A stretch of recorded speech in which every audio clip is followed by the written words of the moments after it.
Hello and welcome to this video.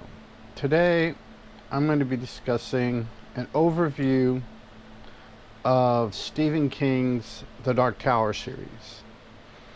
At some point I am going to go through and do a breakdown of each of the core 8 books in the series, then probably do kind of another overview after I've broken down the books. First few videos that I do are going to come up fairly quick, as I am currently rereading the series.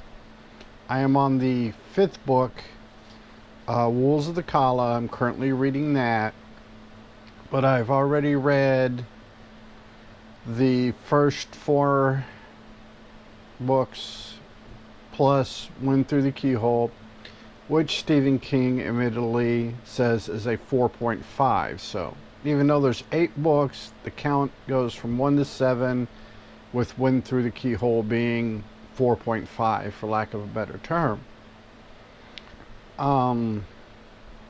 This is a great series. Stephen King was inspired by Tolkien's Hobbit and the Lord of the Rings. Except in his series you have cowboys and magicians, time travel, dimensional travel. You have a lot of the same themes, same ideas. King also pulled for this series a lot of his themes and a lot of his ideas from the works of Sergio Leone's spaghetti westerns, the movies of Akira Kurosawa, and so you have those elements. The basis of the series is you follow Roland Deschain. He is the last descendant of Arthur Eld, who a parallel in our universe would be King Arthur, or Arthur Pendragon. In the Dark Tower universe, your nobles, your nobility, their children, your royalty, all their male descendants would train to be gunslingers. Then at some point they would be tested, and if they passed the test, they went on to become a gunslinger. If they failed, they would basically be banished from the kingdom. Roland is the last. He's the last because of a civil war, an uprising, a revolt. All of those are applicable. He's the last. All of his friends, all of his colleagues, stuff, have long since been killed or died. The gunslingers are in essence a peacekeeping force, a police force, peacekeepers, and until the fall of Gilead, which was the central hub of everything, kind of the capital of the kingdom, I guess you'd call it. That's what they served as. When the revolt, civil war, or what have you kicked off, they became soldiers and warriors. If this sounds familiar to you, it should, because it is a parallel to George Lucas's Jedi. And the reason why you have that is one didn't steal from the other. King didn't steal from Lucas. Lucas didn't steal from King. Except, the reason why you have those parallels, there is no except, I should say. The reason why you have these parallels is because they pulled a lot from the same sources. You also have a lot of in the King universe, you have a lot of the feel, the serialization that you had in your early Flash Gordon serials, Buck Rogers serials, and stuff like that. Because King and Lucas both drew from the same source material, there are parallels. The first book, The Gunslinger, I really enjoyed it. I enjoyed it the first time I read it in 2004, I think it was. 2004, 2005. No, it was earlier than that, because it was just before the last book came out in 2004, which was The Dark Tower. So it had to have been 2002, 2003 time frame. I have seen other videos and read other articles on the series that refer to The Gunslinger as the longest prologue ever written.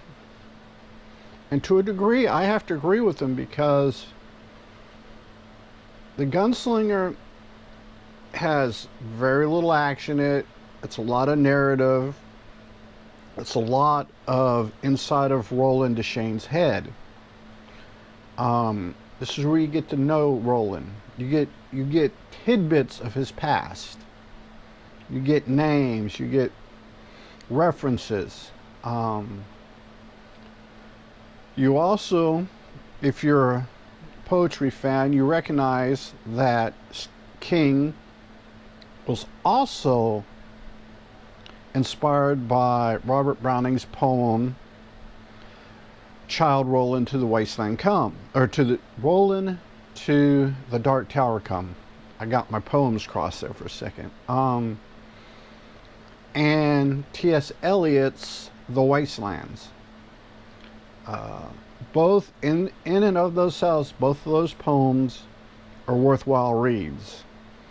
And they are long poems. They're on, if you would consider Dante's poem Paradise Lost, these poems are kind of like novelettes compared to that, where Paradise Lost could be considered a novel or a book. Child to the Dark Tower Came, and The Wastelands are kind of novelettes. They're not short poems, but they are worthwhile reading. They are very much something that adds flavor. You don't need to read them to enjoy the stories, but they add flavor to the stories. They add kind of like a good gravy in a stew. It adds. It's just one of those things that works out real well if you have that knowledge. You don't have to have that knowledge to enjoy the series, but it is worthwhile to read. The second book, The Drawing of the Three, has a lot more action in it, a lot more adventure. In all honesty, you can read The Drawing of the Three first. Then you have to go back before you start The Wastelands and read The Gunslinger. There are things in there are elements and plot lines in The Gunslinger that you have to have to understand The Wastelands and the rest of the books in the series. The Wastelands, or not The Wastelands, The Drawing of the Three is very action-packed, very worth reading, especially if you read The Gunslinger first. That book, the second book, The Drawing of the Three, is where a lot of people get hooked on the series. Like I said earlier, The Gunslinger is the longest prologue ever written. I enjoyed The Gunslinger simply because of the world building. That is something I am a sucker for. You can have a mediocre story but have excellent world building that can make up for it. It can add to it, and that's what The Gunslinger does. The Gunslinger was originally written as 5 short stories. that the only thing originally in common was Roland Deschain and the Man in Black. And they were loosely connected, but in and of themselves, they were fairly episodic stories that King wrote in the spring of 1970. Then as King grew as an author, became more known, became more popular, he had the confidence to go back and codify it. And in 1982 was the first publishing of The Gunslinger. And as he wrote The Drawing of the Three, The Wasteland, Wizard and Glass, Wolves of the Kala, Song of Susanna, and The Dark Tower, he went back, would revise The Gunslinger. So there are several editions of The Gunslinger that change. The 1982 original printing versus the final revised edition in 2003. Basically, what King did was go back and check and smooth out rough spots in The Gunslinger to make The Gunslinger more compatible with the rest of the books. 2014 he published, or 2012, excuse me. 2012 he published Wind Through the Keyhole. And like I said, King in the prologue or the introduction says that this book needs to be read between Wizard and Glass and Wolves of the Kala. And having read the series, the original 7 books, about a dozen times or so, between the first time I read it and when I bought the book during the COVID lockdown,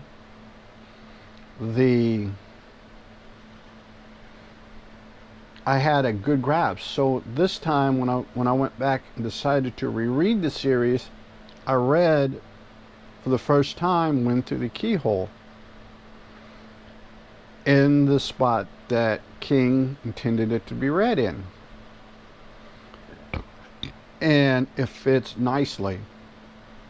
There are some language and some minor things that if you have read the series as many times as I have, that you pick up on inconsistencies. But I feel that for somebody who has never read the series and picks up the series for the first time and reads it Gunslinger all the way through The Dark Tower with Wind Through the Keyhole right there in the middle, right where King says it should be, it'll be smooth sailing. It's well written. King did a good job of it, like he does in most all of his novels. What's interesting, what I find interesting about The Gunslinger, there's a term that King introduces, Psi, spelled S-A-I, Psi, and it is a non-gender specific formal greeting. It's used like we would use sir or ma'am, Mr., Mrs., whatever. It is gender neutral, and it is an honor. It's a formal title. He coined this word way back in the spring of 1970. So, that being that, you know, just one of the things to think about, how far forward looking he was, how he understood possible things to come. All of these books connect in some way to other Stephen King books. Notably It, Salem's Lot, my brain just went blank on me. The Shining, and there's probably 8 or 10 more books. The characters, concepts, and themes overlap. There are things that just enriches what is called the Stephen King multiverse. He does a great job with this and the other books. Almost, it's a fantasy version, kind of like Heinlein's science fiction multiverse. It's on par with that. It's on par with some of Philip K. Dick's work. It's a good series. I have not consciously come across anything that I could say that King drew from science fiction, but if you're a fan of the Akira Kurosawa movies, or a fan of the Sergio Leone spaghetti westerns, you'll spot them, boom, right off. Matter of fact, I don't think it's not until late in The Gunslinger that Roland's name is actually revealed. He's just referred to as the Gunslinger. And it is great. It's great world building. You're also introduced to the Gunslinger's Creed, which is something I'll go into more detail in later videos, but it is symbolic. It's very symbolic. The Gunslinger's Creed is very symbolic. And if you're like me and you have firearms and you shoot, you understand the meaning behind it. If you've hunted and all that good, all that kind of things, hunted, fished, whatever, forged from the land, the Gunslinger's Creed makes a lot of sense. It's also